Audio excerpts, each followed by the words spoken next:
আসসালামাইকুম সুপ্রিয় ডাকটভূমি কৃষিভূমি দর্শক শ্রোতা, ভোরের শুভেচ্ছা রইল। আজকে জানুয়ারি মাসের 21 তারিখ 2026 সাল। আমি রয়েছে আমাদের মিনাজ ভাইয়ের বাগানে। এই বাগানটি দেওগ্রামে অবস্থিত, 7 নং চান্দা ইউনিয়ন, বড়াই গ্রাম, নাটোর।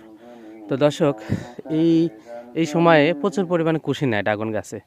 তো এখানে সমস্যাটা হচ্ছে যে অনেক চাষিরাই আছে যে এই কুশিগুলো কোনটা রাখতে হবে, কোনটা কাটতে হবে, কতদিন পর পর কাটতে হবে, এইটা কিন্তু তারা সঠিকভাবে জানে না, বা জানার পরেও অবহেলা করার কারণে কাটে না। এর জন্য কিন্তু গাছের গ্রোথটা থেমে যায়। প্রথমত এই যে গাছ মাটির গোড়া থেকে শুরু করে এই যে টায়ার পর্যন্ত যত কুশি আছে সব কেটতে হবে। 1 সপ্তাহ থেকে 10 দিনের মধ্যে একবার করে কাটতেই হবে। এই শীতের মনে করেন নভেম্বর, ডিসেম্বর, জানুয়ারি, ফেব্রুয়ারি, মার্চ পর্যন্ত এইভাবে কিন্তু কন্টিনিউ করতে হবে, এই কয় মাস। এবং এটা খুবই গুরুত্বপূর্ণ কিন্তু কাজ। এবং পাশাপাশি সাইডে দেখুন, সাইডের ডগাগুলোতে আপনার কুশি বেরোচ্ছে, এগুলো কেটে দিতে হবে, এগুলো কেটে দিতে হবে। এখানে দেখুন যে টায়ারের বাইরে যে কুশিগুলো থাকে এগুলোও কেটে দিতে হবে। মানে এই যে এগুলো টায়ারের বাইরে, এটা টায়ার, এগুলো কিন্তু টায়ারের মধ্যে। তার মানে গোল যে টায়ার আছে, এই টায়ারের ভিতরে যে কুশিগুলো, ওইগুলোকেই আমাদের ব্রাঞ্চ হিসাবে নিয়ে বড় করে এইভাবে ডগা তৈরি করে নিতে হবে। কিন্তু বেশি বাইরের থেকে রাখা যাবে না, আর টায়ারের নিচ থেকে পিলারের একদম নিচে অর্থাৎ মাটি পর্যন্ত কিন্তু কোনো কুশি রাখা যাবে না। এইভাবে রাখলে কিন্তু গাছের খাবার কিন্তু এই নিচের গোড়ার কুশিগুলো নিয়ে নেবে, এগুলো নিয়ে নেবে, এগুলো কিন্তু রাখা যাবে না, নিয়ে নেবে। যার কারণে আমাদের যে এই ডগা যেগুলো আমাদের গাছের গেট আপটাকে আমরা বৃদ্ধি করব, এগুলো দরকার, সেগুলো কিন্তু খাবার কম পাবে এবং তারা বৃদ্ধি থেমে যাবে।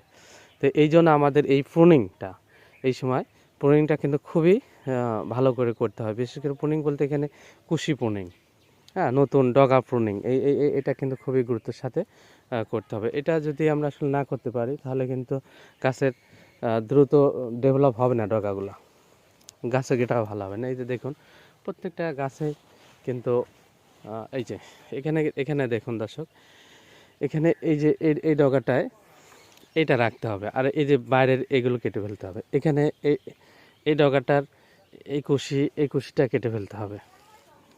অর্থাৎ এই ডগার এই দুটা কুশি কেটে ফেলতে হবে, এটা রাখতে হবে। এই ডগারে যে দুইটাই বাইরে, দুইটাই কেটে ফেলতে হবে। এই যে উপরে আছে এটা রাখতে হবে, এটা কেটে ফেলতে হবে, এটা কেটে ফেলতে হবে। এখানে একটা বা দুইটা রাখতে হবে, আর একটা দুইটা কেটে ফেলতে হবে। উপকারগুলো রাখতে হবে। এগুলো আপনার রিংয়ের মধ্যে আছে, রিং বলতে টায়ারের যে রিংয়ের মধ্যে আছে, রিংয়ের বাইরেগুলো কেটে ফেলতে হবে। আর গোড়ায় দেখুন কত হিউজ পরিমাণে ডগা আছে, এগুলো কেটে ফেলতে হবে। তো ধন্যবাদ সবাইকে। যারা নতুন বাগানে আছেন, পুরাতন বাগানে আছেন, না সবার কিন্তু এই একই নিয়ম। নতুন বাগানে, পুরাতন বাগানে ড্রাগন চাষি যারা আছেন সবার ক্ষেত্রে কিন্তু এই কুশি আপনার প্রুনিং করা, এটা কিন্তু খুবই গুরুত্বপূর্ণ। এবং গুরুত্বের সাথে নিয়ে এগুলো কিন্তু প্রুনিং করে দিতে হবে, নাহলে গাছের গ্রোথ কিন্তু ভালো হবে না এবং গেট আপও কিন্তু সুন্দর হবে না। গাছের দ্রুত ডেভেলপ চাইলে কিন্তু এভাবে আপনাদের নভেম্বর থেকে মার্চ পর্যন্ত এই প্রুনিংগুলো কিন্তু খুবই গুরুত্ব সহকারে করতে হবে। এই যে দেখুন এখানে এই গাছটাতে নিচে 1, 2, 3, 4, 5টা, উপরেও কিন্তু আছে। তো উপরেগুলো কিন্তু কখনোই বড় হবে না। এখানে 5টা 6টা ডগা কুশি বের হয়েছে, এরাই কিন্তু খাবার খেয়ে নেবে এবং আর কিছুদিন গেলে যে সবগুলোর আগা ভোতা হয়ে যাবে, মানে খাবার সবাই ভাগ করে নেবে, কোনোটাই আর বড় হতে পারবে না। এই জন্য অপ্রয়োজনীয় ডগাগুলো খুব দ্রুত ছেটে ফেলতে হবে। এই যে এখানে দেখো খুব দ্রুত ছেটে ফেলতে হবে। অনেকদিন পরে ভাইয়ের বাগানে আসলাম কিছু পরামর্শ দেওয়ার জন্য আর কি। আর যে এরকম জমি ড্রাই হয়ে গেলে সঙ্গে সঙ্গে সেচ দিতে হবে।